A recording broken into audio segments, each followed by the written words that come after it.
Salut à toi, je vais t'expliquer dans cette vidéo comment ajouter une personnalisation avancée sur un seul mot ou plusieurs mots, peu importe.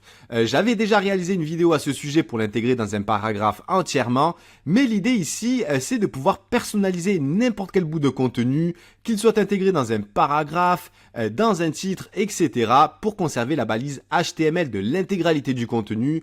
Donc pour que ce soit plus parlant pour toi, on va se concentrer par exemple sur ce paragraphe. Si jamais tu voulais par exemple personnaliser uniquement ces trois mots, eh bien tu vas pouvoir le faire grâce à la personnalisation avancée de Keio Editor et sans utiliser le moindre code CSS. Donc c'est parti, je vais te montrer tout ça depuis l'application Keio Editor et avant ça je vais activer le téléchargement depuis le header de la boutique des mots en question et je vais cliquer sur le lien qui vient tout juste d'apparaître en dessous de la création de celle qui se trouve juste en dessous du bouton Add to Cart. Aussi, n'oublie pas que la première création est offerte chez Keio et tu pourras donc télécharger et importer celle qui te plaît gratuitement si tu n'utilises pas encore l'application. Donc c'est parti, je me rends dans Keio Editor, je vais cliquer sur le bouton Import création et je vais sélectionner le fichier tout juste téléchargé. Et maintenant l'idée ici c'est de changer la couleur par exemple du second mot pour chaque élément de ma création. Et pour ce faire, je vais tout d'abord me rendre par exemple dans le contenu 1, dans l'onglet donc icône with text et donc ici ce qu'il faut faire c'est ajouter une balise HTML span pour ce faire, donc n'aie pas peur, il y a juste cette modification à réaliser et encore puisque de ton côté si tu importes cette création il te suffira simplement de modifier le contenu textuel. Donc c'est parti, je vais sélectionner tout d'abord le mot en question.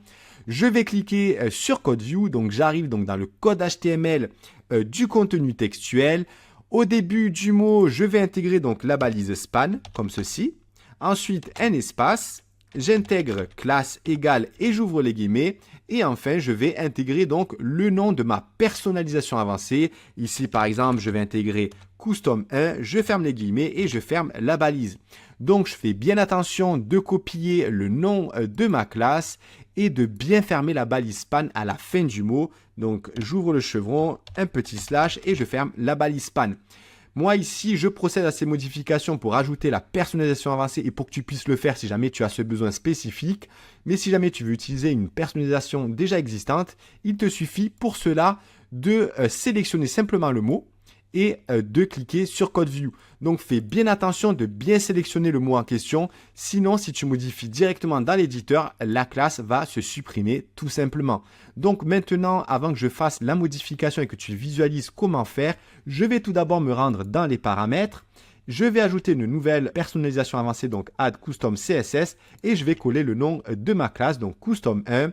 Donc l'idée ici, c'est seulement de changer la couleur du second mot. Donc je vais par exemple me rendre dans la boutique kernel, je vais prendre la pipette et je vais par exemple récupérer la valeur hexadécimale de la couleur de l'élément, donc avec la couleur or. Donc je vais cliquer sur color et je vais entrer donc la valeur hexadécimale dans le champ prévu à cet effet pour la couleur. Et donc tu vois bien que la couleur vient de changer pour le second mot. Bien entendu, tu peux également jouer sur l'épaisseur, sur la taille du contenu textuel, l'alignement, etc., le margin et également le line 8.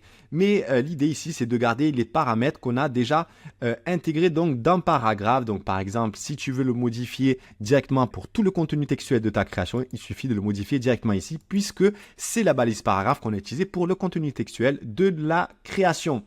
Donc maintenant, je me rends à nouveau dans création et donc si jamais tu veux modifier le contenu textuel, alors il te suffit encore une fois de sélectionner le mot comme ceci, de cliquer sur Code View, donc on garde la classe, et par exemple ici je vais le mettre en majuscule comme ceci, et je ferme le Code View de cette façon, et la modification se fait parfaitement. Donc voilà en ce qui concerne la personnalisation avancée. Ah oui, j'ai oublié de te recommander d'enregistrer la création dès le début, donc depuis le troisième onglet de l'application, donc ici dans intégration. Donc je vais garder l'intitulé, allez je vais supprimer Elise 2, donc je vais garder Créa 3 icône texte. Donc l'intitulé, le but c'est de pouvoir t'y retrouver depuis la page d'accueil de l'application dès lors où tu commences à avoir beaucoup de créations.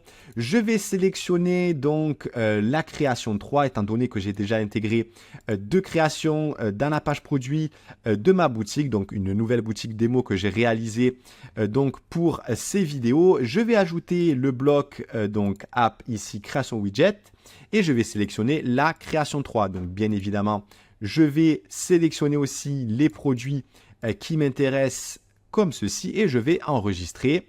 Et depuis l'éditeur Shopify, donc, et ça s'est effacé, donc ça s'est rafraîchi. Donc je vais reprocéder aux mêmes modifications. Donc on a bien mis la création 3 et je vais enregistrer donc le widget que j'ai ajouté. Donc je reviens donc dans la page produit et je vais le mettre juste en dessous du bouton comme ceci pour que ce soit bien organisé. Je vais enregistrer, je vais me rendre donc dans la boutique des mots kernel, je vais réactualiser et je vais bien donc retrouver les modifications qu'on vient de réaliser depuis l'éditeur.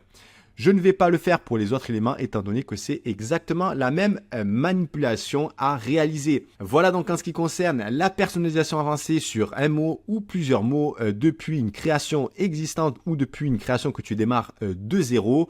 J'espère que j'ai été clair dans toutes mes explications et si tu as des questions, n'hésite surtout pas à les poster en commentaire. Et on se retrouve très vite dans une prochaine vidéo. Merci.